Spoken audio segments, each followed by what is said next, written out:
tracemos de nuevo el círculo. Vamos a hacerlo primero el círculo aquí y trazamos el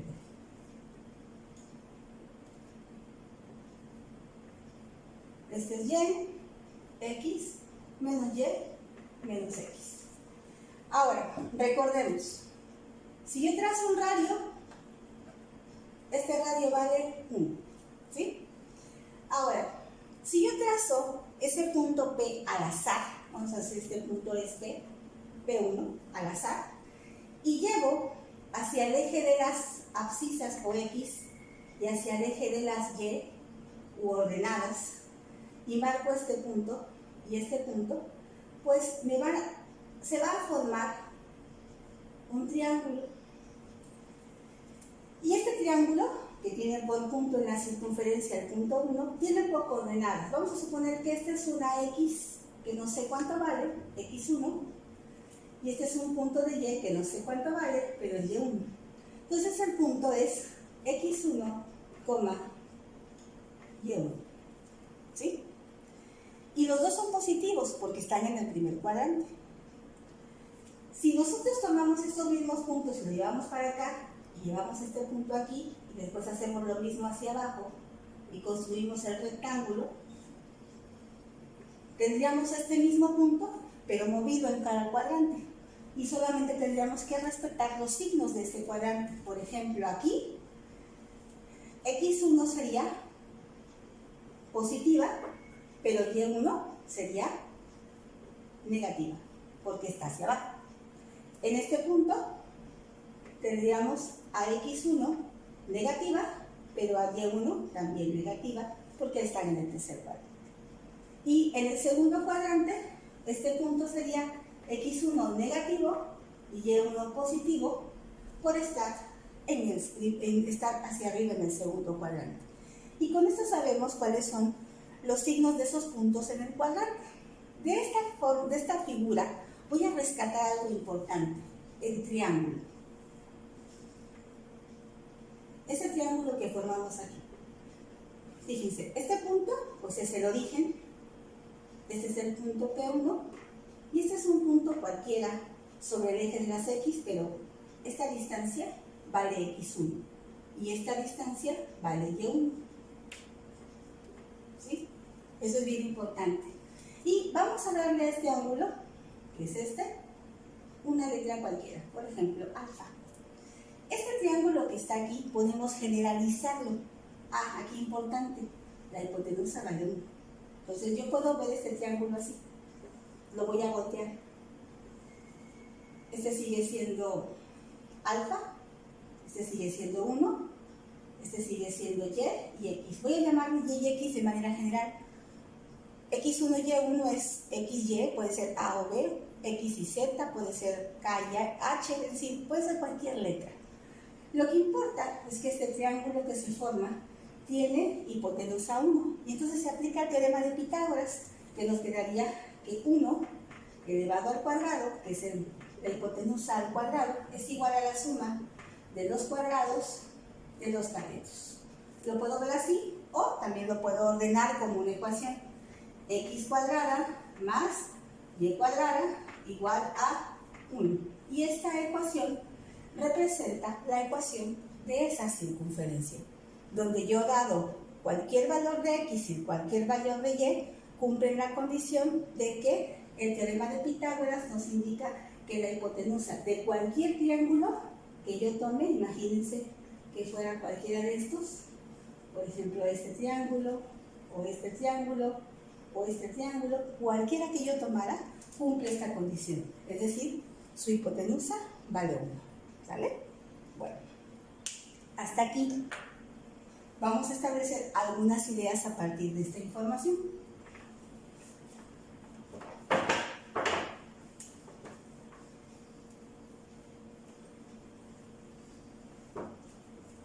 Fíjense, vamos a tomar el triángulo, ese triángulo que acabamos de ver ahorita, ángulo alfa, este es Y, este es X, el ángulo de 90 grados, este es 1, ¿no? Ese es nuestro ángulo. Y con este triángulo que salió del círculo unitario, vamos a establecer, por definición, sus funciones trigonométricas para alfa.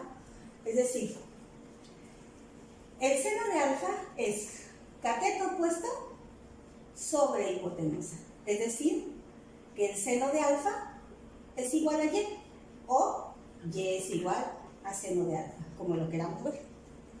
También obtenemos que el coseno de alfa es cateto adyacente sobre hipotenusa, es decir, coseno de alfa es igual a x. Por lo tanto, x es lo mismo que el coseno de alfa. Estas son informaciones importantes, ¿sí? También así podríamos establecer la tangente de alfa. La tangente de alfa es cateto opuesto sobre cateto adyacente. La cotangente es cateto adyacente sobre cateto opuesto. La secante de alfa es hipotenusa sobre cateto adyacente. Y la cosecante de alfa es hipotenusa sobre cateto opuesto. Ahora, si ustedes observan, hace un momento planteamos que x cuadrada más y cuadrada era igual a 1. Y esto representaba al teorema de Pitágoras de este triángulo unitario, o de este triángulo que proviene de un círculo unitario. Entonces, si x cuadrada más y cuadrada es igual a 1, pero x vale coseno de alfa y y vale seno de alfa, yo podría sustituir esos datos, es decir, podría hacer esto. Coseno de alfa al cuadrado más seno de alfa al cuadrado es igual a 1. Si ordenamos, nos quedaría primero seno al cuadrado de alfa más el coseno al cuadrado de alfa es igual a 1. Y esto se conoce como la primera identidad trigonométrica o identidad pitagórica por venir del teorema de Pitágoras.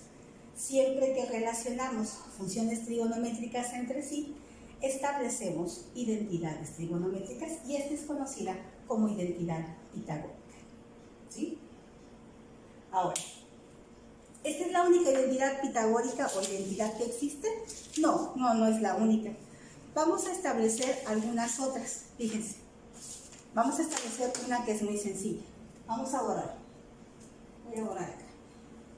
No todo, pero voy a borrar una parte.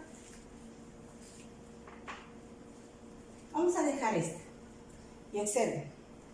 Dice que la tangente de alfa es y sobre x. Si la tangente de alfa es y sobre x, entonces la tangente de alfa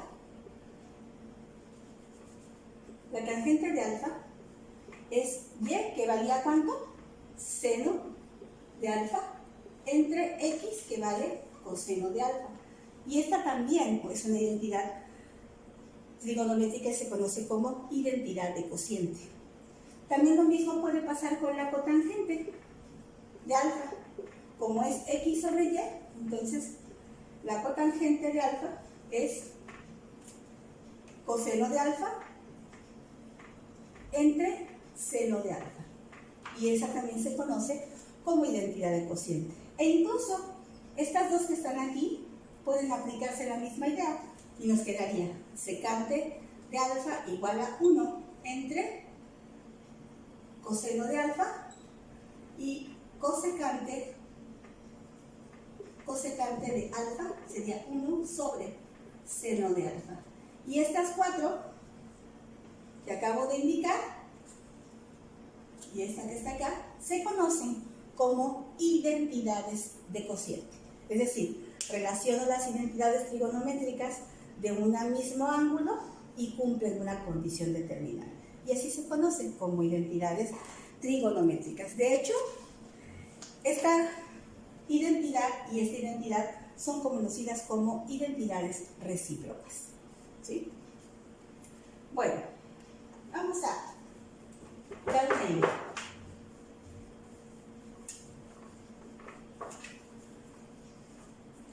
Existen un mundo de identidades. Por ejemplo, aquí tenemos varias. Se las muestro. Identidades trigonométricas cuadráticas o pitagóricas son las primeras tres que se observan. Después aparecen tres identidades que se conocen como recíprocas y al final hay cuatro que se conocen como de cociente. Estas son nuestras identidades principales y generalmente son las que vamos a usar. ¿Para qué se utilizan las identidades? Se utilizan para procesos de demostración. Tenla en la mano para que puedas observar lo que voy a hacer. Fíjate. Me dice, dada la expresión seno de alfa por tangente de alfa, hazla igual a la secante de alfa menos el coseno de alfa. Es decir, yo tengo que lograr que el producto de dos funciones trigonométricas sea igual a la diferencia de otras dos que son distintas. ¿Cómo puedo lograr eso? Es decir, ¿cómo puedo hacer esta demostración? Bueno, pues para ello utilizamos precisamente las identidades trigonométricas conocidas que te acabo de indicar. Vamos a tomar, por ejemplo, observa, el seno de alfa, si nosotros tomamos una identidad de recíproco, hay una identidad de recíproco que dice lo siguiente. Nos dice que la tangente de alfa es lo mismo que el seno de alfa entre el coseno de alfa. Perdón, no es recíproca, es una identidad de cociente. Esta división la podemos sustituir así. Decimos seno de alfa por, en lugar de poner esto, ponemos su equivalente. Seno de alfa entre coseno de alfa. Y esto es igual, para no escribir esto, vamos a llamarle A. Igual a A. Entonces, si ustedes observan seno por seno, pues es lo mismo que poner seno cuadrado de alfa entre coseno de alfa igual a A. ¿Quién es A? Secante de alfa menos coseno de alfa, para no volverla a escribir.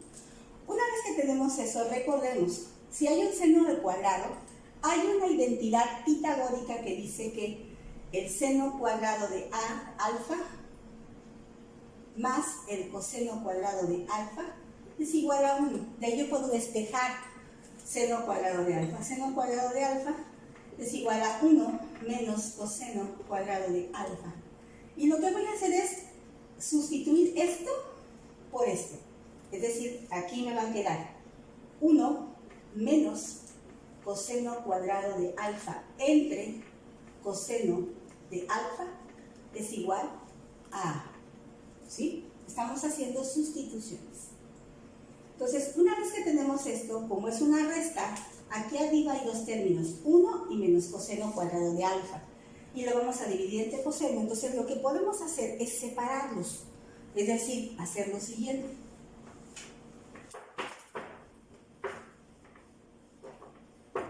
Fíjense, me va a quedar 1 menos coseno cuadrado de alfa entre coseno de alfa igual a A.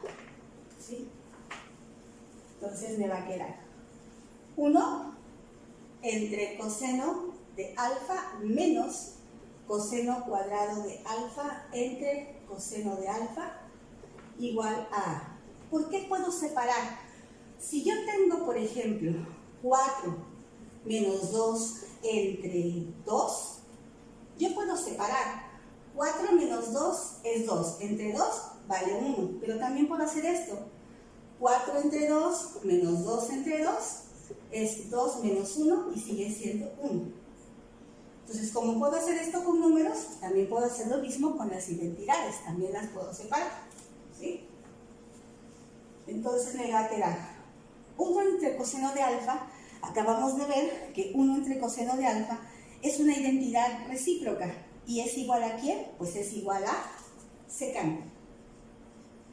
Menos coseno cuadrado entre coseno es como tener x cuadrada entre x. Y x cuadrada entre x es x porque se cancela el cuadrado con este 1. Entonces aquí se cancela el cuadrado con este coseno y solamente le queda coseno de alfa igual a A. ¿Pero quién era A?